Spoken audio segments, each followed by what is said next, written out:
¿Todo bien? ¿Verdad o...? No, la verdad. La verdad, la verdad. La verdad. Cada día es un día distinto, ¿no? Sí, claro. Obviamente. Cada día es un día distinto, duro, largo. Sí. Pero bueno, hoy acompañé un poco la lluvia, inclusive. Así que es una noche complicada. Los escuché debatir respecto al tema de los barbijos. Y la verdad que pienso... Es un tema, ¿eh? Es un tema. A mí, por ejemplo, el video este que pasamos me hizo pensar mucho. Me hizo pensar. ¿Qué sé yo? ¿Vos no creés que, por ejemplo, pueden llegar a plantear en el momento de salida de la cuarentena No lo sé. una imposición como para que nos cuidemos de esa manera? No lo ¿Con sé. barbijo? Puede ser. No lo sé. Es un tema de los médicos, qué sé yo. Yo Para los médicos, sigo al doctor Sin, qué sé yo. Sí. Doctor, ¿no hay que usar barbijo? No, en este momento la gente que no tiene síntomas, que no pertenece al equipo de salud, no tiene por qué usarlo. Si tiene síntomas tiene que quedarse en su casa y no usar barbijo. Doc, usted sale como yo todos los días. Sí, no uso barbijo. Está la calle llena de gente con barbijo, ¿no? Sí. No, lleno no. Lleno no. Hay Lleno gente, no. ¿eh? Hay gente, pero lleno es otra cosa. Bueno, está bien, no todo el mundo, tenés razón. ¿Qué sé yo? Cada 10, 20 personas, mayor, uno. Sí. Claro, Sí. un porcentaje a lo que era hace 20 días. Antes que nada, Claro. debo hacer una crítica. Es raro ver mucha gente en la calle. No deberíamos Totalmente. ver mucha gente en la calle. Claro, hay Punto. todavía mucha gente en la calle. Pero, por ejemplo, hay algunos todos barrios los que que están son... trabajando con las bicicletas, Pero, las motos, están pero- todos con barbijo. Atendeme, además, Sí. la excusa, yo salgo a la calle porque me pongo barbijo. No es una excusa para violar el No, totalmente. aislamiento. Claro, No ese es sirve el eso. tema. Ese es el tema. ¿No es cierto? Podemos aprovechar y preguntarle al ministro, por supuesto. Ministro Uno de los mejores ministros que hay. Hernán Quiroz está con ¿Cómo le va? nosotros. Buenas noches. Gracias, el ministro de Salud de la Ciudad de Buenos Aires. A ver, es un debate el tema del barbijo. Ujú. Eduardo hoy ponía en pantalla un video de República Checa, República Checa, sí. donde plantean que hay que cuidarse, que nos cuidamos entre todos y entre todos nos ponemos barbijo. Sí. Digamos, por supuesto que esta enfermedad, cada semana que pasa vamos aprendiendo algo nuevo, ¿no es cierto? Pero el día de hoy lo único que hay evidencia clara y definitiva es que el barbijo es útil para que el enfermo no contagie a otros. Eso es lo único que está absolutamente claro. De manera que la discusión me parece que es más válida, o la discusión más válida es cuánta gente asintomática hay. Porque esa es la única razón para mí, a la luz de la evidencia actual, que justifica dar ese debate. Porque si hay mucha gente Y eso asintomática... lo vamos a saber el día que hagamos los testeos. Claro. Bueno, no Que solamente en corresponde. Argentina, porque el asintomático es un comportamiento universal. Necesitamos tener un poco más de evidencia científica para entender cuál es la proporción de asintomáticos. Ministro, entonces usted no descarta que en algún momento pueda haber dentro del protocolo oficial de Argentina, de las organizaciones mundiales, la utilización del barbijo, de una suerte de barbijo, no el barbijo que necesitan los médicos, sino por ahí un barbijo social, Un tapabocas. No- un tapabocas. Un tapabocas, claro. Nuevamente, si digamos, el barbijo no, digamos, no es una protección para el que lo lleva. Porque para proteger al que lleva hay que taparse no solamente la boca y la nariz, sino los ojos. Si alguien te tose o estornuda encima y te dan los ojos, te enfermas igual. De manera que no es una protección para el que lo lleva, al menos al día de hoy no está demostrado que lo Los sea. choferes de camiones, en los kits que llevan en los camiones de transporte, Tienen. llevan lentes. Fernán, Lo que dice usted. buenas tardes, buenas noches. Hola, ¿cómo te va, ¿Cómo Claudio? te va, Fer? Mira, la pregunta que te quiero hacer es, de acuerdo a tu punto de vista y a la información que estás concentrando, ¿qué porcentaje de contagios tienen que ver con pacientes que no tienen síntomas? Por cada 100 personas que tienen COVID-19, ¿cuántos se contagiaron de alguien que no tenía ningún síntoma? No un síntoma, ninguno, ¿eh? Justamente eso es lo que no sabemos bien, Claro. Claudio. Me estás haciendo una pregunta para la cual no tengo respuesta. Por eso, para Yo mí, tampoco, por eso te lo pregunto. digamos, lo que sabemos es que la contagiosidad de los contactos estrechos en la ciudad de Buenos Aires ha sido menor a la reportada internacionalmente. Y eso tengo los datos. Tenemos 1.400 personas en seguimiento, más de 400 ya pasaron el periodo de incubación y la contagiosidad es baja. Muy bien. En esta temperatura, en nuestra ciudad. Claro. Eso es lo único que te puedo contestar con datos Ahora, precisos. volviendo al tema del barbijo, ¿no? Como no sabemos cuáles son los asintomáticos, ¿no está bien este concepto de te cuido, me cuidas? ¿No está bien? Pero si te quedas en tu casa, te estás cuidando. y me la estás mejor cuidando. manera Esto va a pero- terminar. El aislamiento Sí, va a Claro, terminar. estamos pensando a la salida de la cuarentena. Yo Esto- comparto con lo que esto plantea termina, Eduardo. obviamente. Para mí es un debate que hoy no tiene una respuesta científicamente válida, pero solamente es válido el debate si nadie usa un barbijo que sea útil para algo que tenga más impacto que ello. Por eso hablaban del tapaboqueras, digamos. Si usáramos alguna protección de la boca que no fuera nada de lo que se necesita para cuidar situaciones de más riesgo aún, Claro. Me parece que es un debate válido para dar. Si no, me parece que no, porque estás desvistiendo un Quitando, santo más Claro, grave quiere para decir, vestir otro. Ministro, que por ahora seguimos o debemos seguir repitiendo la frase de que la cuarentena y el aislamiento es la única vacuna. Hay que estar en casa. La Hay que estar única en casa. vacuna es estar en casa, no el barbijo. Por supuesto. Claro, ese, Por por supuesto. ahora. ¿Y el barbijo es para las personas que atienden a los enfermos o para los que están enfermos para no emitir gotitas al Yo al leía entorno? recién antes de entrar que Israel también está planteando el tema del barbijo. El barbijo. Israel lo República dijo. Checa mostró Sí. Feynman temprano. Singapur, Video- Japón, Corea. Lo que pasa es que son fenómenos ecológicos. Cualquier país que le vaya bien con la curva, cualquier cosa que esté haciendo es la causa de la curva. Claro. Entonces, antes era el testeo rápido, ahora es el barbijo, después el testeo masivo, después que tiene una cultura determinada. Es decir, es muy difícil definir la causalidad con la forma que estamos registrando los datos. Lo que podemos decir es que hay una casualidad, que en el tiempo que ocurre tal cosa, ocurre tal otra. Pero hoy, información científicamente válida para definir esta discusión no hay. Ahora, ministro, pero vuelvo, por ahí nos ponemos un poco ansiosos Vos te o querés poner un barbijo, insistentes. ¿no? No, Sin no, ninguna no. duda. Pero supongamos que hay contagio, supongamos que hay contagios entre los asintomáticos. Yo charlé con usted recién en el pasillo, obviamente mantuvimos la distancia como corresponde con el Por eso. doctor Rubinstein, que también están con nosotros. Ahora, supongamos que yo no tengo ningún síntoma, usted tampoco, pero que no mantenemos la distancia, que hay que mantener. Pero Con es- el barbijo, no Pero evitaríamos... ese es un razonamiento lógico que hay que demostrar que sea cierto. Porque a lo mejor vos usas barbijo, estás asintomático, Sí. te tocas el barbijo con la mano, Claro. después tocas la mesa donde estoy yo estuve, toco yo y me enfermo. Está bien, y el pero barbijo no como- protegió nada. Como método de reducción, Por eso, de vuelta, si hubiera muchos asintomáticos, es razonable dialogar sobre eso. Al día de hoy, me parece que la discusión es cuidar el barbijo para los lugares donde realmente lo necesitamos. Ok. Totalmente de acuerdo. Edu, Gracias, gracias, gracias. Chao, doctor, buen programa, ¿eh? Sí, Gran nos quedamos programa. con el ministro de Salud, con Fernán Quirós, a propósito de lo que está viviendo el mundo y la Argentina. Repetimos, 79 nuevos casos, 1.173, ¿sí? Ya voy a volver con el ministro, ya me voy a sentar un rato ahí a charlar y seguramente a tratar de preguntarle todo lo que vos también querés saber. Hoy surgió un tema que es el tema de la conjuntivitis. Hoy rápidamente empezaron a decir que posiblemente apareciera como uno de los síntomas. Nos lo vamos a preguntar en algunos minutos. Y por otro lado vamos a preguntarle seguramente al ministro lo que vos te estás preguntando, lo que el ministro se estará preguntando cada día. ¿Duerme bien, ministro, usted? ¿Logra dormir bien? Cuando las horas que duermo, sí, son bastante pocas, pero cuando duermo bien. Pero me imagino que hay un dato que le debe de quitar el sueño, por lo menos me pasa, que es ¿cuándo va a ser el pico? Ujú. ¿Cuándo la Argentina va a tener ese pico? ¿Y cuándo vamos a empezar a ver cómo la curva lentamente, si todo marcha bien, empieza a caer? Ya lo charlamos con Fernán Quirós, el ministro de Salud, ya está el doctor Adolfo Rubinstein con nosotros también. Adolfo, gracias por venir esta noche. Ya se sienta nuestro equipo, ya se sienta Ezequiel Spillman y Luis Rosales. Vamos en vivo, ¿sí? Urgente, a Cristian Balbo en el aeropuerto de Seiza.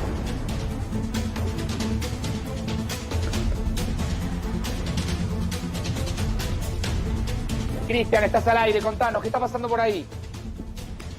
Facundo, estamos en el aeropuerto internacional de Seiza, la principal vía de ingreso del coronavirus en la República Argentina. Ya tenemos 1.133 casos y lamentablemente 32 muertes. ¿Por qué Sí. estamos aquí? Si acercamos con la imagen van a observar que todavía en el interior del sector A de este aeropuerto hay pasajeros que los Sí, vemos sentados sí. en el acceso. Son pasajeros que llegaron de Cusco en un vuelo de la TAM. En total son 180 argentinos que fueron repatriados, Facundo, hicieron escala en Iquique, no bajaron, tengamos en cuenta que Chile es país de riesgo, no bajaron de ese avión, solamente hicieron escala para cargar combustible y llegaron hasta aquí. Un grupo se fue a su domicilio, Claro. ese grupo que vive en la provincia de Buenos Aires, pero los que están todavía en el interior de esta terminal A son pasajeros que viven en el ámbito de la ciudad de Buenos Aires y están esperando que vengan a ser recogidos para trasladarlos a un hotel para permanecer durante 14 días, Facundo, y en ese plazo también le van a realizar el correspondiente hisopado para ver si dan positivo o no con el COVID-19. La mayoría de los pasajeros que vemos en imagen a distancia Sí. son jóvenes que estaban haciendo turismo en Perú, en la zona del Camino del Inca, y lograron esta repatriación. Tengamos en cuenta también que a la 1:15 de la madrugada, Facundo, está previsto también que Llega aterrice otro un vuelo. Cubana. Exactamente, también con argentinos que están siendo repatriados. Y además también está partiendo un vuelo hacia Frankfurt con extranjeros que estaban aquí en la República Argentina. Cristian, Movimiento que tiene... me esperás un es minutito que esa le la quiero jornada de hoy. aprovechar al ministro y preguntarle sobre el criterio. Ministro, me acerco a conversar con el doctor Quirós. ¿Cuál fue el criterio? ¿Por qué algunos pasajeros se fueron y otros quedaron? ¿De los hoteles? Sí. No, digo, de este vuelo de repatriación. Bueno, los pasajeros que tienen domicilio en la ciudad de Buenos Aires van todos a los hoteles. Van todos a los hoteles, sí claro. o sí. Sí. Ese es el protocolo. Sí, claro.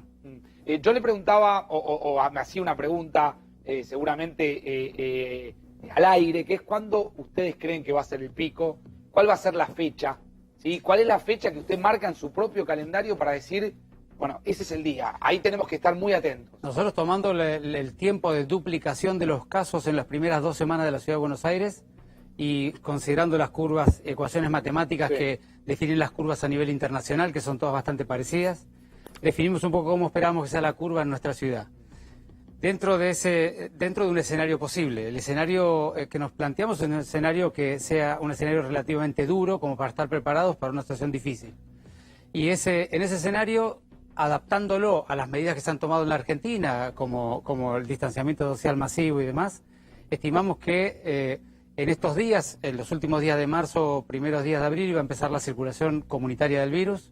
Estimamos que para mitad de abril, segunda quincena de abril, íbamos a tener el pico de mayor número de casos incidentes, es decir, nuevos casos, Sí. y que para la segunda quincena de mayo íbamos a tener la curva del mayor consumo del sistema de salud. Esas son más o menos nuestras estimaciones. ¿Hay un retardo de todas estas fechas que ustedes calcularon? Sí, esta fecha que yo estoy contando es con un retardo de 2 semanas de la estimación inicial que tiene que ver con efectivamente las medidas masivas que se han tomado, ¿no? Claro, a ver, que hay un virus comunitario o Digamos, nosotros ya contagio comunitario, eso está confirmado. nosotros tenemos unos centros de vigilancia epidemiológica activa, que es hisopamos activamente a personas con síntomas menores o sin síntomas, y ya hace más de una semana que venimos detectando algunos casos de personas que efectivamente tenían el virus y que no tenían todo el cuadro completo que decíamos que tenía que tener. Ahora, cuando usted habla, ministro, de picos para mediados de abril, que podemos entender que hay un pequeño retardo, ¿sí? O retraso, si se quiere, de esa fecha. ¿De qué hablamos? Hablamos de que vamos a entrar en una parte de la curva de un aumento importante de número de casos nuevos. Respecto a los que hoy tenemos. Efectivamente. Hoy estamos en 1133. Sí, esa es la sumatoria de todos los días desde el primero. Lo Sí. importante, lo que uno tiene que ir viendo es cada día cuál es la cantidad de casos diarios, de lo que se llama incidencia de casos por día. Bien, o sea, cada día ustedes nos van informando o nos Los informan nuevos las- casos. Las autoridades nacionales, 70, 80, 100, hubo 140.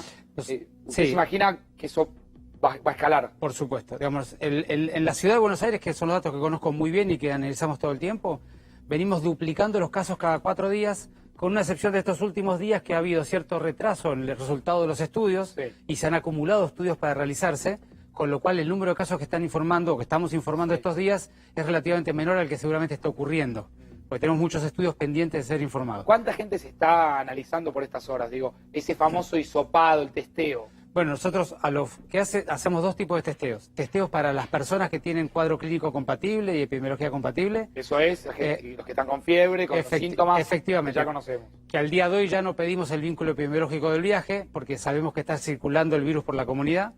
Eso es un grupo para el cual usamos testeo, y otro grupo de testeos para todas las personas que están en los hoteles, para cortarle la estadía y darle el alta del hotel de una manera más segura. Ministro, A usted ver. está en la trinchera, pero además sabe del tema, ¿no?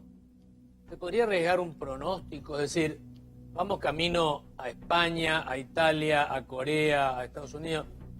Porque es dramático ir viviendo la película, digamos, atrasado.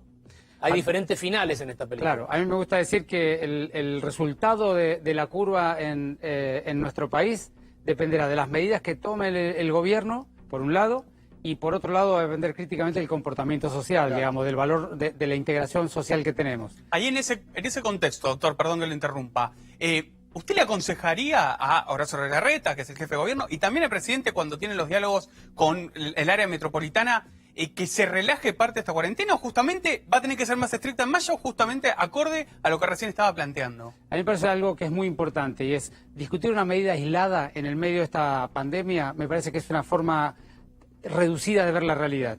Digamos, nosotros defendemos muchísimo que tiene que haber una estrategia integral que ataque a esta curva, y la estrategia integral básicamente tiene 3 patas. Por un lado, las medidas de lo que se llama la cuarentena, esto que estamos discutiendo.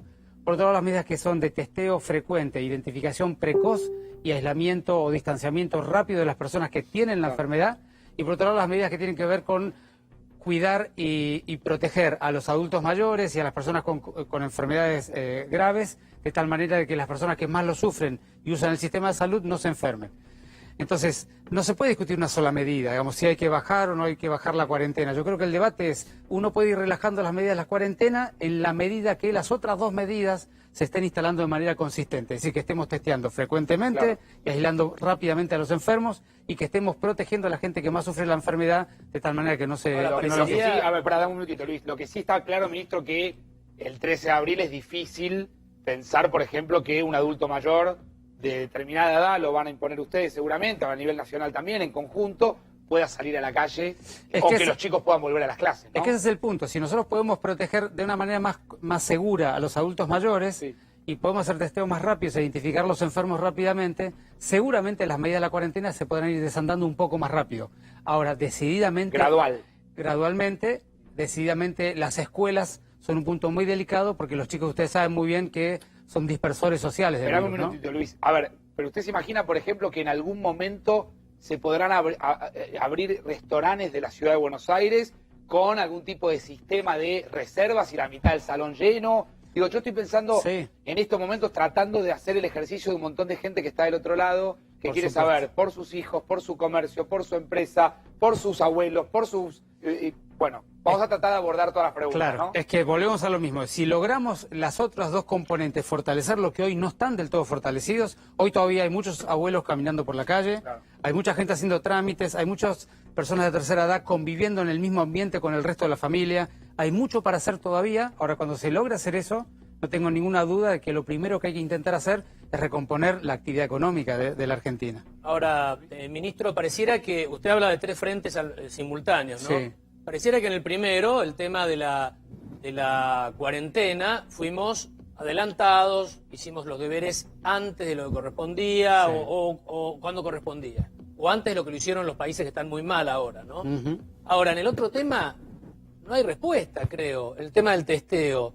No hay ninguna claridad, no se entiende por qué Uruguay testea mucho más que nosotros, Chile testea mucho más que nosotros. ¿Por qué no se descentraliza? ¿Por qué no se permite? Hay una estructura de bioquímicos, laboratorios en todo el país que no se está usando.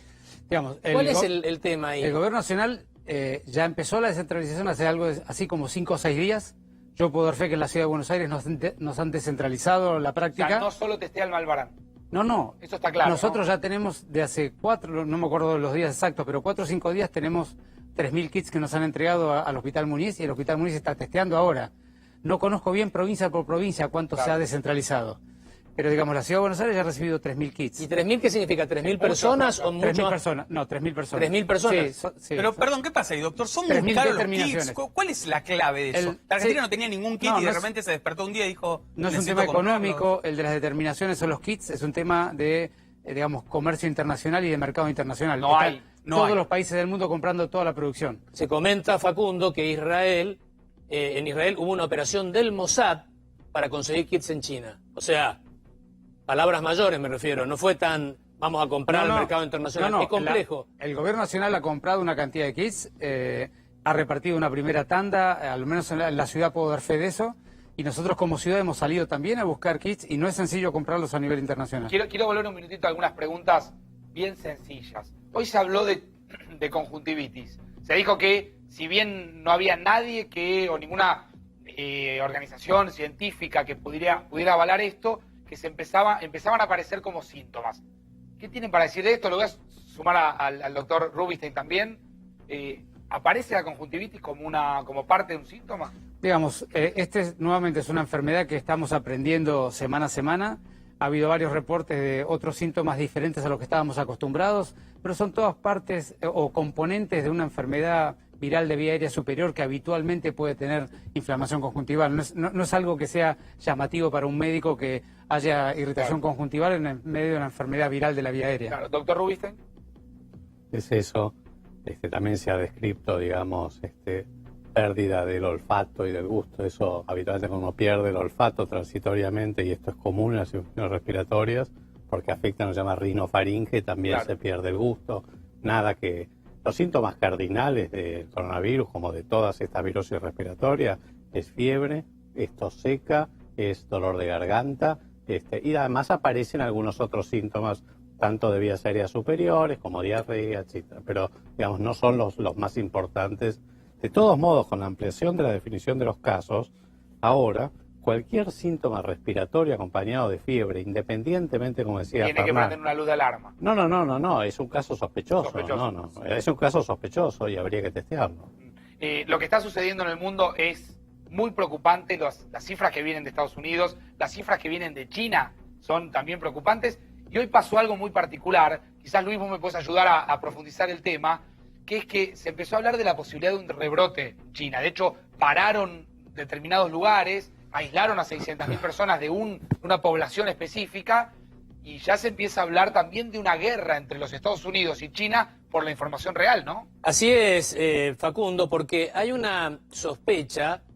Bloomberg, nada más, nada menos que Bloomberg, que es una agencia de noticias muy prestigiosa y en general chequea muy bien las fuentes, dice tener fuentes de inteligencia que no pueden revelar, obviamente, que comprobarían que China habría ocultado, maquillado las cifras de toda la evolución de la epidemia de coronavirus allí en China cuando todavía era... Eso permitiría explicar el porqué de, con los números gigantescos de China, 1.500 millones de habitantes, la cantidad de infectados, la cantidad de muertos son menores que los de Italia ahora, con muchísimos menos habitantes. Para un minuto ahí, Luis. ¿Es una enfermedad, una pandemia que puede tener un rebrote, ministro?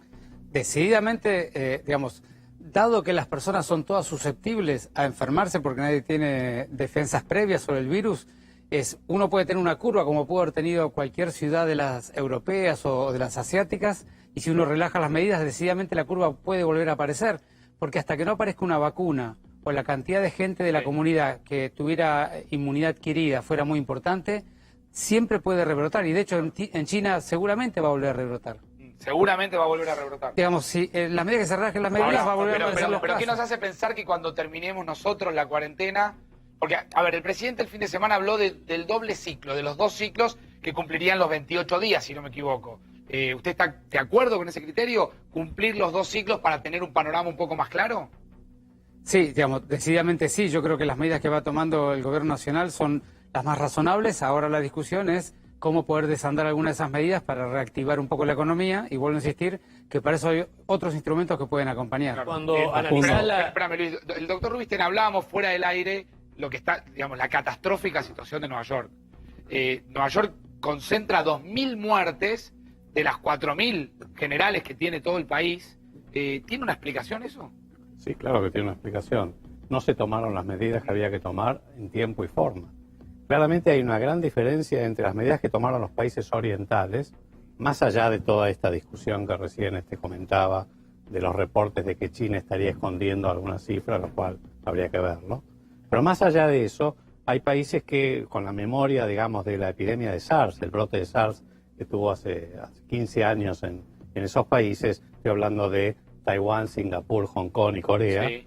claramente tomaron una actitud muchísimo más decidida, más proactiva, y de hecho aún Corea, que tuvo un importante número de casos, prácticamente ahora está contenida la epidemia. En los demás países, incluso Japón O sea, también. que usted cree, o sea, está convencido de que lo que pasó en Nueva York tiene que ver con las decisiones que se tomaron. Bueno, pero no solo en Nueva York, esto pasó también en Europa, digamos, lo que Toda pasó en Europa. Italia y España, no toda Europa, pero en Italia y España claramente ocurrió lo mismo, idas y venidas con las decisiones políticas, y lo mismo en Estados Unidos. Ahora, como decía recién Fernán, rebrote va a haber, porque el virus no, aún con estas medidas de aislamiento social obligatorio, el virus no se erradica. Está bien, pero cuando ustedes hablan de un rebrote, No, digo, no, no, porque a eso voy. un rebrote que, digamos, nos va a confinar. Voy a hacer una pregunta un poco exagerada. No, déjame que te termine Lo de dejo, contar. lo dejo. Exacto. El rebrote que uno supone cuando de alguna manera se relajen estas medidas, porque es obvio que el aislamiento social obligatorio no puede durar hasta fin de año. Eso le iba a preguntar. Es evidente, y además es evidente que está produciendo un fuertísimo impacto económico y social. Entonces uno tiene que empezar, obviamente, el privilegiar la salud pública, pero no podemos tener una disyuntiva entre la protección de la salud pública y la protección de la economía. ¿Cómo salimos de esto?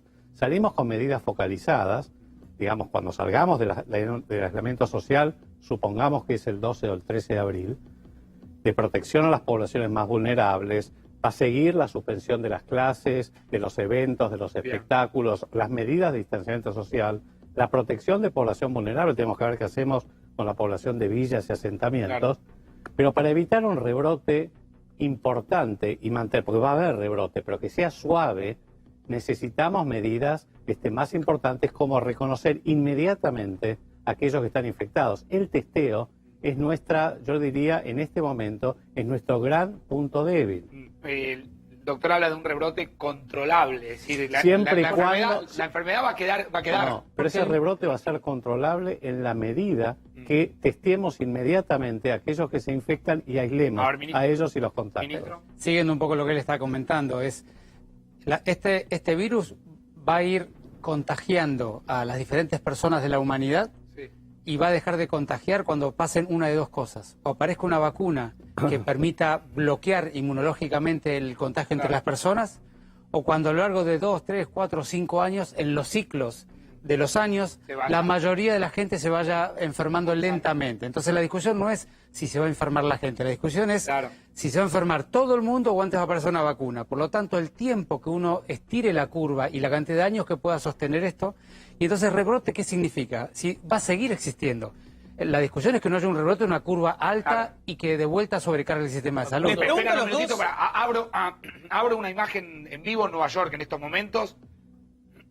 Así está la ciudad de Nueva York, Luis. Impresionante. Vacía, paralizada, vacía, no hay nadie. Pero a pesar de que están en pleno epicentro del clímax de la crisis, siguen no teniendo la cuarentena obligatoria, es casi voluntaria y apelan a la responsabilidad de la gente. Ahora, te quiero contar una cosa del rebrote. Pero las calles vacías de una ciudad que es... Y Nueva York. Que es justamente todo lo contrario, Déjame que te cuente Nueva York y el rebrote. Dale, me voy en vivo a Nueva York. Vos sabés que hay estudios muy interesantes de la gripe española de 1918, que es el antecedente enorme que existe en la humanidad, de ciudades norteamericanas. Una es Nueva York. Nueva York relajó inmediatamente el confinamiento, etcétera, en 1918 y rebotó muy fuerte la enfermedad. El rebote fue peor que el primer brote. En otras ciudades de Estados Unidos se mantuvieron con más inteligencia, sobre todo el aislamiento, la distancia social, el social distancing, cuando se salió a trabajar de vuelta. Claro. En ciudades como St. Louis, en Missouri, el rebote fue mucho más leve. Así que lo que dicen los doctores es la clave. Vení, acompáñame, Luis, un minutito. Vamos a la ciudad de Nueva York en vivo con nuestro colega y querido amigo Ronen Schwartz, que está allí escuchándonos mientras vemos imágenes en vivo también de la ciudad de Nueva York. Ronen, ¿cómo te va? Buenas noches. ¿Qué hora es allí en Nueva York? Hola, Facu, es una hora menos que la que ustedes tienen. Es así el horario, digamos, de ahora ya de primavera para Nueva York, ustedes entrando en el otoño. Y digamos, la verdad que es acertadísima la información que van dando, ¿no? Esto que tenemos atrás, que bueno, obviamente estamos de noche y no se ve tan bien, pero está un poco iluminado. Estos dos lugares que están iluminados, no sé si ustedes lo pueden llegar a ver, aunque sea a la lejanía, son hospitales móviles que se instalaron en pleno Central Park. Nosotros estamos ubicados en el Central Park, que es un lugar para hacer deporte, para pasear con el perro, en familia los fines de semana, similar a lo que puede ser un bosque de Palermo para nosotros o cualquier parque de cualquiera de la ciudad de la gente que nos está mirando. Y la verdad que es un panorama totalmente distinto. Es un campamento durante, bueno, en este caso por la noche, pero ya instalado con pacientes que tienen respiradores en algunos casos, terapia intensiva habilitadas y además pacientes que están en recuperación pero que todavía necesitan alguna asistencia. Es decir, que ya hay pacientes en el interior de esta suerte de hospital de campaña que se montó en el lugar más emblemático de la ciudad, es el Central Park. Exactamente, en este lugar, ¿no? Donde uno viene a otro tipo de imagen, o cualquiera de lo que nos está viendo que lo ha visto en alguna película o que por ahí por suerte ha podido viajar, que no es todo el mundo, por supuesto, pero que lo conoce de otra manera, ver esto plazado, una carpa, podemos ver en las películas, un campamento, digamos, móvil, con camas para atender a personas que obviamente están enfermas, en este caso de COVID-19, de coronavirus, es muy impactante, como estar casi en un set de filmación, pero sucede en la realidad y aquí está ubicado. Son 10 carpas en total que tienen todo tipo de elementos, entre ellos respiradores. Ronen, aún así la ciudad no está en cuarentena obligatoria y las medidas que se toman claramente no fueron efectivas. Bueno, todavía, Facu, ¿sabes lo que pasa en este caso concreto? No es obligatoria, no ha sido de esa manera. Sí, es obligatorio el distanciamiento social. Hay toda una medida tomada con respecto a poner multas entre $250 y $500 para quien no cumpla con el distanciamiento social, pero no hay una normativa que prohíba a la gente que obligue a la gente a no salir. Un permiso. Claro. Pensaba, ministro, usted maneja una ciudad como la salud de una ciudad no tan vertiginosa como Nueva York, pero Buenos Aires es obviamente una capital con mucho movimiento. Pero ver estas imágenes, el Central Park con una suerte de hospital de campaña, conmueven. Es que es una enfermedad que tiene tal nivel de contagiosidad que genera la curva natural de nuevos contactos o nuevos enfermos es tan empinada y de tal magnitud que no hay sistema de salud que pueda tolerar esa curva. Por eso todos los países toman medidas para contener el pico y la velocidad de la curva. Si uno las toma tardíamente, el impacto es mucho menor. Claro. Y ese es el problema que han tenido muchos países. Es lo que no se hizo en Nueva York. Efectivamente. Ronen, ¿cómo es el humor de las calles? ¿Te toca salir? ¿Te toca recorrerlas? ¿Estás trabajando? ¿Estás cubriendo esto que es también histórico? ¿Qué dice la gente? ¿Está contenta, descontento con el tratamiento que le dieron los políticos? Bueno, hay un poco de todo en este caso, Facu, porque por un lado tenés a un cierto sector que toma bien las medidas que tomó Donald Trump. Él dice que actuó bien. Hay un sector de la sociedad y otro sector que dice necesitamos más, necesitamos tenerla. Como el ministro, por supuesto, sabe, es un experto en esta materia y siempre lo voy escuchando en todos los programas, siempre es la información y él está en lo caliente, como sucede con cualquier funcionario o médico que está ahí. En este caso se espera, según una proyección de una universidad, que es la Universidad de Washington, Facu, a partir del día 10 de abril, está como bastante acelerado con respecto a los tiempos, que eso por ahí obviamente los profesionales lo saben más que yo no tengo esa información, pero el 10 de abril es un día pico. ¿Y qué sucede? O el día en realidad de pico, sucede que hay una necesidad de aproximadamente 76.000 camas. En ese mismo día solamente habrán habilitados 13.000.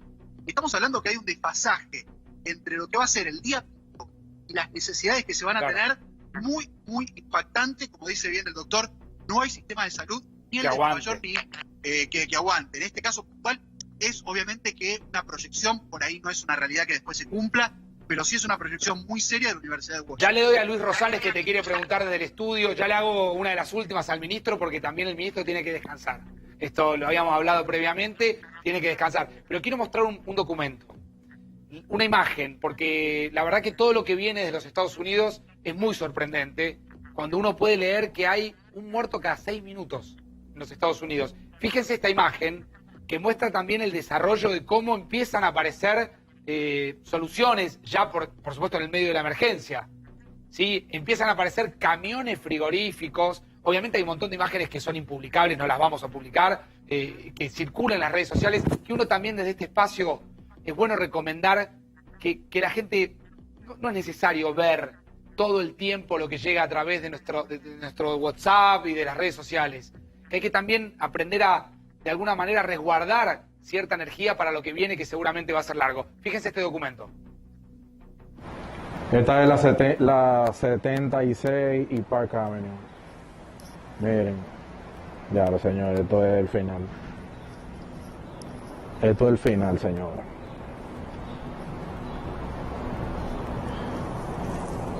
Ahí es que están metiendo todos los cadáveres aquí, en este hospital. Esto da pena. Empezar a mostrar, ¿no? Esto da pena. Registra a la persona que va mostrando las calles de Nueva York, como las está mostrando también Ronen para A24, mostrando efectivamente lo que es una ciudad. Tu cierre, Ronen, desde allí, desde Nueva York. Sí, lo último fue contar que lamentablemente acá también las carpas están habilitadas para la morgue y según ustedes daban una fuente que era la agencia Bloomberg, entre ellos han contado lamentablemente que le están pidiendo al Pentágono la posibilidad de incremento de material para contener la cantidad de muertes. No quiero dar todos los detalles, pero para contener la cantidad de muertes que se vengan con respecto al COVID. Bien, Ron, querido amigo, cuídate, nos reencontramos prontito. Gracias. Facu. Gracias. Ministro, quiero volver un minuto a la Argentina. y a tomar algo de lo que decía recién Ronen en sus salidas de Nueva York, que es pensar en el momento pico y en las necesidades que tiene la ciudad de Buenos Aires. ¿Qué cantidad de camas se necesitan para afrontar el momento pico? Nosotros tenemos estimaciones sobre lo que va a requerir la ciudad en su conjunto. Hemos trabajado y coordinado con el sistema privado para que pueda prepararse para la parte que ellos van a tener que ocuparse. Con la Seguridad Social lo mismo. Hemos coordinado con el Ministerio de Salud de la Nación y con el de la Provincia de Buenos Aires una estrategia para todo el área metropolitana. Y hemos tomado el sistema público de salud de la ciudad y lo hemos fortalecido agregándole 400 camas de internación general, 200 camas de terapia intensiva. Estamos incorporando unos 1000 médicos, unas 1000 enfermeras y una cantidad de tecnología para acompañar estas camas. Y estamos haciendo una estructura de unidades de febriles para que la gente cuando llegue al hospital, si tienen cuadro clínico compatible con la enfermedad, pueda tener una atención independiente del hospital para que no haya mucha contaminación o cruzamiento con el resto de los pacientes. Pero a lo mejor me gustaría decir como mensaje para la gente también, ¿no? Esta es una enfermedad que en este primer año va a ser duro en todos los países del mundo. Ahora, la forma de pasarlo depende en buena parte de lo que los gobiernos decidamos y lo que la gente decida hacer. Entonces, cada una de las personas de nuestra ciudad y de nuestro país tiene algo para hacer en esto. Primero, cumplir las normativas, cumplir el aislamiento, cuidarse y tener las medidas de higiene, fijarse cómo puede cooperar con algún vecino, con un familiar, con un amigo que tenga una persona de mayor edad, que está sola, que necesita ayuda. Cada una de las cosas, que si alguien tiene fiebre, que rápidamente llame al 107 y consulte. Es decir, cada uno de nosotros tenemos que hacer algo cada día, claro. Porque si todas las personas de la ciudad y de la Argentina nos ponemos de acuerdo en cooperar entre nosotros para cuidarnos entre todos, para que esta enfermedad no corra entre los jóvenes y no le llegue a las personas de mayor edad y con comorbilidad, y entonces seguramente la curva de nuestro país va a ser una curva llevable y esto habrá sido un año de mucha tensión, pero que hemos pasado relativamente bien. Ministro, ¿va a haber voluntarios ayudando a los abuelos? Sí, nosotros tenemos todo un plan para... ¿Qué significa eso? Eso significa, tenemos todo un plan para los mayores de 70 años que tiene diferentes estrategias, que la vamos a ir comentar en estos días con el jefe de gobierno, pero lo importante de los voluntarios es que ha habido un número importantísimo de gente que se ha propuesto para acompañar a las personas de tercera edad que viven solas, para que no tengan que salir a hacer los trámites, no tengan que ir al banco a buscar los remedios, a comprar las cosas, sino que se puedan quedar en su casa distanciadas de todo el mundo. Y ese es un punto crítico para evitar la sobrecarga del sistema de salud. Ministro, por último le pregunto, ¿qué cantidad de camas y qué cantidad de respiradores se necesita para ese día pico o ese momento pico de la pandemia? Para el componente del subsistema público de la Ciudad de Buenos Aires, nosotros estamos previendo disponer de unas 200 camas de terapia intensiva suplementares, 400 camas de internación general suplementares y 2.000 camas de hoteles para los pacientes leves suplementares. Con esos 2.600 o 2.800 personas va a ser el pico máximo en el peor día de la curva, si es que la curva es como esperamos que sea, ¿no? Bien, ministro, lo dejamos porque sabemos que tiene que descansar. Muchísimas gracias. No, gracias a ustedes por invitarme. De haber venido aquí a los estudios de A24. Doctor Rubinstein, le pregunto también, a propósito de esto, ¿cómo enfrentar lo que viene? ¿Qué mensaje poder decirle a la gente, más allá del que evidentemente repetimos todo el tiempo, que tiene que ver con respetar el aislamiento, con aquellos que les toca salir, mantener la distancia social como venimos insistiendo? ¿Qué mensaje general se le puede dar a la gente? Porque me parece que estamos entrando efectivamente en lo que va a ser el peor momento, ¿no? El desafío más importante es cómo vamos a salir del aislamiento social obligatorio. Porque hasta ahora, digamos, existe claramente, digamos, yo creo que podemos celebrar que la mayoría de la sociedad en nuestro país ha demostrado una enorme responsabilidad, una enorme conciencia, una enorme solidaridad. Y yo creo que eso va a ser fundamental y crítico para ver la efectividad que han tenido estas medidas. Yo creo que eso lo vamos a poder ver en pocos días. Vamos a poder ver la trayectoria de la epidemia y si estas medidas han logrado voltear, aplanar, cambiar esa trayectoria. ¿Usted qué cree? Mire, yo creo ¿Qué cree, doctor, que se va a lograr? Yo realmente creo que nosotros, o sea que el país, la sociedad y el gobierno actuaron de manera muy oportuna. Y yo creo que a diferencia de la mayoría de los países, esto es cierto, no somos el único país, pero a diferencia de la mayoría de los países, particularmente Europa y Estados Unidos, actuamos muy bien y muy rápido. En un país que tiene, está en una situación complicada y que además es un país de medianos recursos, esto es crítico. Pues nosotros no podemos tolerar el colapso No. que hoy tiene Estados Unidos o Nueva York, que tiene Italia, Sí, por que eso- hoy tiene, ojo, que hoy tiene España. Cuando uno mira esos sistemas de salud, usted los conocerá mejor que yo, Sí. se pregunta, si bien obviamente Estados Unidos no es ejemplo de nada en materia de salud, seguramente en términos de infraestructura No, sanitaria, a ver, tampoco exageremos. Estados Unidos tiene el mejor sistema de salud hospitalario del mundo. sí, en términos de infraestructura, En términos pero de- ¿cómo le llega ese acceso a la salud a la No, gente? por supuesto que tiene otros problemas, pero nosotros no podemos subestimar el sistema hospitalario de Estados Unidos. Que esto ocurra en Nueva York es algo realmente tremendo, inédito, tremendo, es es tremendo. inédito. Doctor, a ver, Pero déjame terminar sí, por con este supuesto. concepto. Entonces el tema para mí crítico es cómo salimos de esto, porque tenemos que salir. Porque recién lo mencionaban, existe, digamos, claramente una necesidad de poder empezar a recomponer Claro. el consumo, la producción, la inversión, etcétera. Pero no podemos, digamos, desatender el problema de la salud pública. Con lo cual vamos a salir con medidas focalizadas. De nuevo, yo creo que el cuello de botella más importante que tenemos ahora es que no tenemos capacidad operativa para testear a todos los que hoy se definen como casos. Entonces, si nosotros no podemos salir, detectando tempranamente esos casos, aislarlos y a sus contactos, ahí es donde podemos tener un ¿Dónde rebrote. está el cuello de botella, doctor? Me esperan un minutito, Sí, paso por el perdón. mundo y ya volvemos con el doctor Rubinstein. Tenemos que ir a Brasil, tenemos que ir a los Estados Unidos también con Adrián Sacchi, tenemos que ir, como hacemos habitualmente cada noche, al Reino Unido con Cristian Martin. Empiezo por allí. Cristian, buenas noches, ¿cómo te va? ¿Cuál es el título tuyo de esta noche? Buenas noches, Facu. Bueno, vamos mal. Cada vez peor. 563 muertos en las últimas 24 horas. 2.352 muertos en total. 30.000 contagiados. Los pronósticos del gobierno por ahora están errando. Habían dicho que esto iba a estar entre 250 por día. Murió muchísima más gente, entre ellos un chico de 13 años que no tenía antecedentes médicos. Se agrega al chico anterior, ¿se acuerdan? El italiano de 19 años, Sí. un mozo que también había muerto.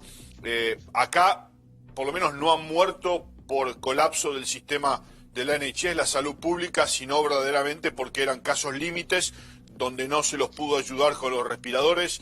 7 escuderías de Fórmula 1 han trabajado 24 horas para reunir los 15.000 respiradores que necesita el Reino Unido. Ahora falta muchísimo en el tema de los testeos y de asegurar que el personal de salud pública no se contagie y esté trabajando a salvo, porque 1 de cada 4 médicos está aislado con síntomas de coronavirus también. Claro.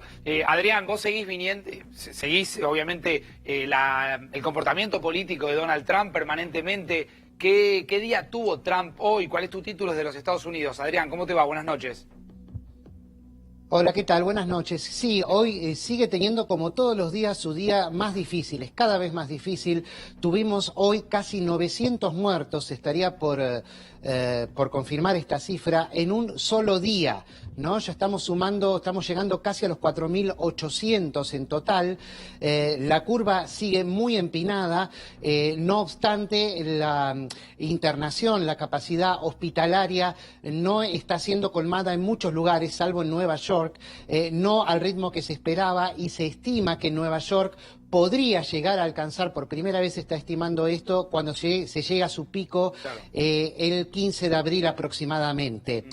Esto por un lado. Por otro, conforme al ascenso de esta curva, están estudiando reforzar las medidas que, como recordamos acá y como bien lo explicaban antes, no se trata de cuarentenas, sino que son restricciones que están sometidas a la voluntad de la gente, a la colaboración de la gente, que en términos generales se adhiere bastante, esto hay que decirlo, pero de todas maneras están pensando en hacer que la gente en lugares públicos utilice barbijos, pero no los barbijos N95, estos que son los que tanto necesitan en las primeras líneas de la lucha contra la enfermedad el personal médico, sino de barbijos caseros, que tengan el único fin de detener digamos, la tos o los estornudos, o de moderar el efecto que pueda tener la tos o el estornudo en los contagios. Solamente para esto. ¿Por qué? Porque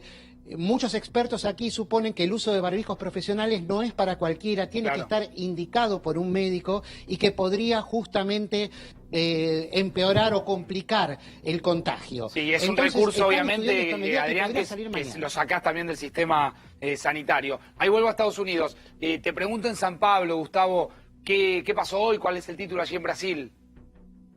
Munición pesada, Facundo, de la economía. El Ministerio de Economía decretó un montón de acciones, entre ellas 54 millones de personas que trabajan en la economía informal van a recibir $120 por mes durante 3 meses. Esto le va a generar un gasto al Estado brasileño de $20.000 millones. Además de eso, las empresas que facturan entre $72.000 y $2 millones al año van a tener una posibilidad de negociar con sus empleados para reducir entre el 20 y el 30% la carga horaria, consecuentemente también la remuneración, y esa compensación que la empresa no pagaría la asumiría el Estado brasileño también. Y por último, en relación a las cosas más importantes de esta medida, el 30 de abril vence en Brasil el impuesto a la ganancia. Fue prorrogado tanto para personas físicas y jurídicas hasta el 30 de junio y durante 90 días las empresas en ese rango no van a pagar ningún impuesto federal. Bien, a los tres muchísimas gracias, nos reencontramos seguramente mañana. Le quiero preguntar a Ezequiel Spillman qué va a pasar con las escuelas, otra de las grandes preguntas que se hacen las familias, qué va a pasar con las cuotas de las escuelas, qué se resolvió. Ayer se reunió el Consejo Superior de Educación y nos referimos obviamente a las escuelas privadas. Ezequiel. Hoy cumbre en el Ministerio de Educación, allí en el Palacio Pisurno, las 4 asociaciones que tienen que ver con todos los colegios privados de la República Argentina. ¿En qué quedaron? Mañana va a haber una nueva cumbre, hoy no se pudieron poner de acuerdo. Allí estamos viendo la videoconferencia, ese es el ministro Nicolás Trota, ministro No nacional. se pudieron poner de acuerdo en relación a si van a pedirle a los colegios privados que aflojen con la cuota. Exactamente. Uno de los datos que salió de ahí, Facundo, es que en marzo nada más la mitad de la matrícula no fue paga. Es decir, la mitad de los argentinos no pagaron el colegio privado de sus hijos. Casi el 50% de mora tienen los colegios privados hoy y están estimando que en abril podría subir al 70%. Claro, estamos hablando, Ezequiel, cuotas de 20.000, 30.000, 40.000 pesos, depende de la escuela. De 12.000 pesos en adelante. De 12.000 en adelante, muy bien. Y ahí marcás un dato que me parece muy significativo. Hubo mora del 50% en la matrícula de marzo. Eso le plantearon los colegios privados al ministro de Educación Nacional. Para que te des una idea, en la ciudad de Buenos Aires, que este diría uno de los distritos donde mayor cantidad de colegios privados hay, el 50% de los chicos que van al colegio van a un colegio privado y el otro 50% al colegio estatal. Pero de ese 50 privado... ¿Tomamos el dato de escuelas parroquiales como escuelas privadas? Claro, son semiprivadas. Semiprivadas. ¿no? Pero el dato principal, Facundo, es que de ese 50%, el 60% tiene subvención del gobierno de la ciudad.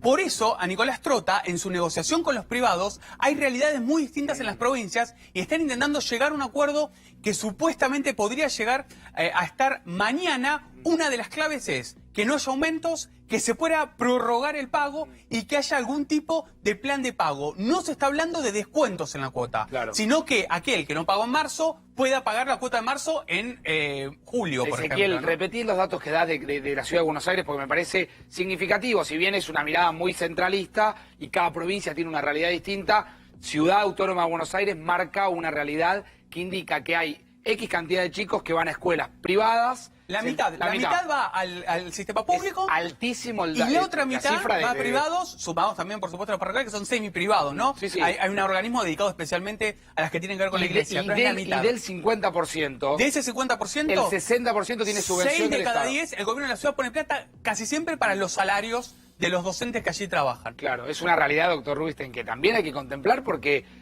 Con el parate económico, usted habló antes de la economía, no plantearlo esto como una situación de salud versus economía, pero está planteado en los hechos. Por eso, digamos, uno obviamente tiene que privilegiar la salud pública, porque no hay sociedad que pueda tolerar lo que está pasando en Nueva York. Totalmente. Realmente es difícil de tolerar, y yo creo que acá no lo podríamos tolerar eso. Ahora, tenemos que salir ordenadamente, porque también está claro que ese dilema de la economía existe, digamos, y el país tiene que volver a sobre todo consumir, a producir. En países más pobres como Argentina, no tenemos donde colchón. se vive al día. Y no tenemos Además, ni siquiera el colchón que tiene Brasil para poder subsidiar. Esas ayudas impresionantes está haciendo Brasil ahora. Por eso, entonces, acá es fundamental salir ordenadamente con una salida con medidas focalizadas. Seguramente, no sé qué va a pasar, esto es una decisión obviamente del gobierno, pero después del 12 de abril, no sé hasta qué punto se puede prolongar la cuarentena digamos, el aislamiento obligatorio de esta manera, seguramente se va a comenzar a pensar en alternativas. Por ejemplo, que la población de más de 60 años aquellas personas con enfermedades crónicas sigan en aislamiento, o se les recomiende fuertemente eso, hacer un tratamiento especial con las poblaciones más carenciadas, claramente. Claro, los barrios más postergados. Ahora, ¿no? pero estamos- Me esperan un minutito que tengo que irme a Guayaquil, ¿sí? Porque obviamente Guayaquil está en el centro del ojo también de la región, ¿no, Luis? Sí, sí, de las malas noticias, te A ver, diría. ¿qué pasó hoy? Y malas imágenes, ¿no? En general, da la sensación que en Guayaquil se desmadró todo en cuanto al tema de asistencia sanitaria, la salud pública. Los videos que andan circulando por ahí que no se pueden Son mostrar muy fuertes, muy fuertes. son muy fuertes, muy fuertes. Hay que cuidarse mucho también de las imágenes que circulan. Voy a Guayaquil, voy a saludar a Pierina Correa, que está en Ecuador. Pierina, Facundo Pastor, ¿sí? Aquí te saluda en Buenos Aires. Contanos qué está pasando en tu país. Hola Facundo, hola a todos. Muchísimas gracias por la oportunidad de dirigirme también internacional con las noticias que desafortunadamente son muy tristes, son muy duras, pero también son muy reales. Esto tiene su origen básicamente en decisiones desafortunadas del actual gobierno de mi país, que procedió a recortar presupuestos al sistema de salud. Sí. Ahí la perdemos. La perdemos a Pierina. Pierina, hay que aclarar, es la hermana de justamente Correa. Y estaba contándonos una realidad desde el drama que se vive en Guayaquil. Vos decías recién, Luis, noticias pésimas que vienen desde Ecuador, ¿no? En general que no dan abasto. El problema de fondo, por lo menos por lo que uno lee, o el problema que ha emergido a la superficie, es que no dan abasto los servicios de recolección de cadáveres. Entonces quedan los cadáveres tirados en cualquier lado. Una imagen... Tremendo. A ver, combinado eso con las redes sociales y la posibilidad de cada uno grabe y con su teléfono registre la realidad, es una combinación muy complicada. ¿Te acordás la gran crisis de las Torres Gemelas? Sí. Bueno, fue la primer gran crisis mundial transmitida en vivo por TV. Pero no había redes sociales, no había tanto corresponsal como hay ahora, que cada persona se transforma en un corresponsal con su teléfono. Ahora esa combinación es muy complicada y hay que apelar, como decías vos, va a ser muy difícil, a la responsabilidad individual de cada uno, ¿no? Sí, hay que, me parece, doctor, no sé si usted coincide, hay que tratar de parar un poco. Hay una invasión permanente, hay algo que se llama la invasión de la información durante una pandemia, que viene por redes sociales, que viene por WhatsApp, la gente está enloquecida. Creo que acá ustedes tienen un rol muy importante. Y yo creo que, digamos, justamente son estos momentos críticos donde hay que confiar y hay que escuchar a los médicos, a los científicos y a los medios responsables. Porque, digamos, hay mucho también amarillismo en todos lados. Totalmente. Y esto, digamos, lo que genera es pánico. Y el pánico es el peor enemigo de la democracia, de la libertad y de la lucha contra una pandemia Ahora, como esta. doctor, antes que hablamos con Ecuador, usted señalaba que tenemos que estar preparados, hay que ir saliendo de la cuarentena, porque va a haber que salir de la cuarentena en un momento. Ahora, sin testeos masivos no va a ser posible. ¿Qué nos está fallando ahí? ¿Hay un problema de qué? ¿De negociado? ¿De escasez? ¿No tenemos dinero? Y lo que pasa, Luis, que si no te los vende el mundo. Pero ¿por qué se los vendieron a los uruguayos, a los chilenos? Acá ¿no? hubo, digamos, hay dos etapas, digamos, en la actitud del gobierno respecto al coronavirus. La primera etapa fue durante el mes de febrero hasta principios de marzo, hasta que apareció el primer caso. En realidad fue una etapa de subestimación clara de que el impacto que iba a tener esta epidemia. Lo dijo el propio ministro y lo reconoció el propio ministro, donde pensábamos que no iba a llegar, que hacía calor, que China estaba lejos o que el dengue era lo importante. Ahora, eso fue un error político. Sí, yo creo que fue una subestimación de algo que estaba pasando en todo el mundo. Si ya había pasado en China, que fue el epicentro, ya había saltado a Europa, ya se empezaba a ver el impacto global de la pandemia. Digamos, me parece que ese era el momento para prepararse, por ejemplo, comprar los reactivos, por ejemplo, hacer el relevamiento. Si hubiera de ganado la unos días capacidad. más, digamos, porque acá en definitiva se ganó tiempo. Si hubiera ganado unos días más, recién comentaba, no recuerdo quién, pero digamos que hay los países, digamos, estamos hablando de Chile. Sí. Chile compró 250.000 reactivos a principios de febrero. Entonces, en realidad yo creo que ese fue, digamos, un momento de cierta vacilación y titubeo que ahora lo estamos pagando con testeos, con que no tenemos los test suficientes para dar cuenta de esto. Por supuesto que ahora se ha hecho una compra, ahora se ha empezado a distribuir, recién lo comentó el ministro de la ¿Y Ciudad. alcanzará eso? No, yo creo que tenemos que tener muchos más. Nosotros somos de los países en el mundo que tenemos menos testeos por 100.000 o por millón de habitantes. Y entonces no podemos escapar de la cuarentena si no tenemos testeos. Bueno, es decir, por supuesto que todo el ahora... esfuerzo de la cuarentena se tira por la Un minutito borda. que reconecto con Ecuador, Ok. un minutito y ya vuelvo. Pierina Correa, ahora sí, Pierina, ¿nos estás escuchando? Sí, con todo gusto. A ver, Gracias a vos. trataré de explicarles Dale, rapidito por porque la conexión no está muy buena. Efectivamente, el sistema de salud nuestro ha colapsado completamente. Primero porque a pesar de que ya se conocía prácticamente desde diciembre que arrancaba una epidemia con fuerza en Wuhan, en China, no se tomaron las precauciones y parece ser que pensaron nuestras autoridades que nunca nos iba a llegar.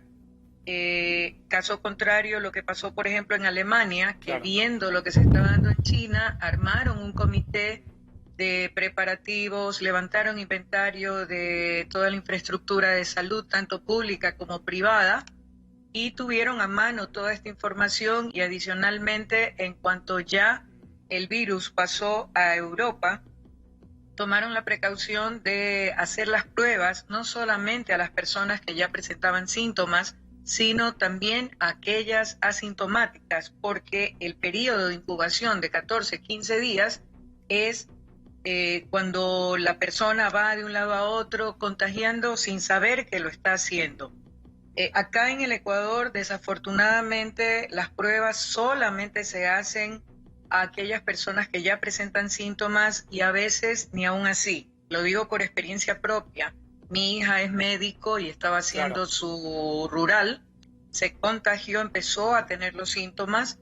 Gracias a ello, como ella es médico, empezó a tomar paracetamol, Flumicil, y le tocó reportar a su distrito porque los números, tanto el 911 como el 171, que eran los asignados, Ahí la sencillamente no contestaban. Te perdemos por le hicieron momentos, la Pierina, prueba. por la conexión. Yo te quería preguntar porque vemos que no solamente está el sistema de salud colapsado, sino el sistema funerario colapsado, que es lo que contaba recién Luis Rosales. Es que mira, hay un problema. En el informe, por ejemplo, cada día hay 2 informes. En el segundo informe de hoy, apenas 2.758 infectados confirmados y 98 personas muertos. fallecidas, ¿ya? Pero además señalan que también fallecieron y que podrían haber fallecido de COVID. O sea, así lo plantean. Entonces, pero si vemos la realidad del día a día, hay personas que han muerto en sus casas y tienen 3, 4 días que no retiran los cadáveres. Hay mucha gente que ha empezado a sacar esos cuerpos ya en estado de putrefacción a las calles, les han empezado a prender fuego porque no hay suficientes ataúdes, no hay la respuesta de las funerarias que están desbordadas. Los sistemas de crematorios están en el orden de los $1.700, un proceso, y no todo el mundo tiene cómo hacerlo. Además, las limitaciones de movilización, el toque de queda, las placas, que no todos los vehículos están autorizados a circular todos los días, los salvoconductos y una serie de limitaciones que no permiten disponer de los cuerpos y darles cristiana sepultura. Pierina, te agradecemos, te acompañamos, gracias por estar estos minutos allí con nosotros.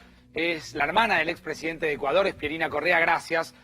Bueno, gracias también. ¿cómo poner Cuídense. en palabras, doctor, todo esto, no?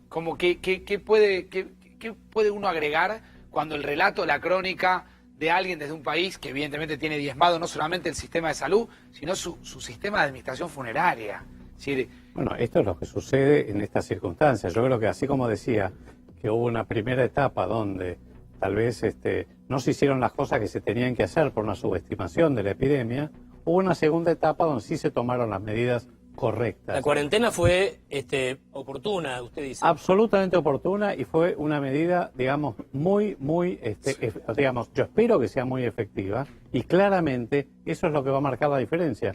Porque la hicimos al principio, muy poco después del primer caso, y como teníamos pocos casos, había menos de 100 casos, Vamos a ver en pocos días más, yo creo que en muy pocos días más, menos de una semana, vamos a ver si verdaderamente eso modificó o no la trayectoria. ¿Usted se imagina que ahora la cifra va a empezar a escalar y esto tampoco tiene que asombrar a la gente ni entrar en psicosis ni en pánico? No, por dos razones. A ver. Una, porque tenemos delay, tenemos un retraso en los diagnósticos, ya lo comentó el ministro Quirós, diciendo que solo en la ciudad de Buenos Aires hay 800 personas que hoy son casos sospechosos, están aislados, que no están testeados todavía. Imagino que en el país deben ser mucho mayor, no tengo las cifras. Y por otro lado, existen los casos que ya están circulando. Es muy posible que tengamos 5 veces más casos, por lo menos, que los que están ahora.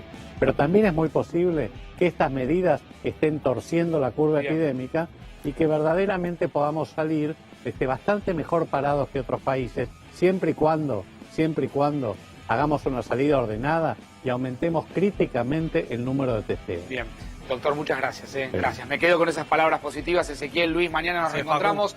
A ustedes también, muchísimas gracias. Son horas muy difíciles. Aquí estamos, ¿sí? Mañana a las 10, haciendo 4 días y se quedan, que está por ahí todo el equipo de Babi.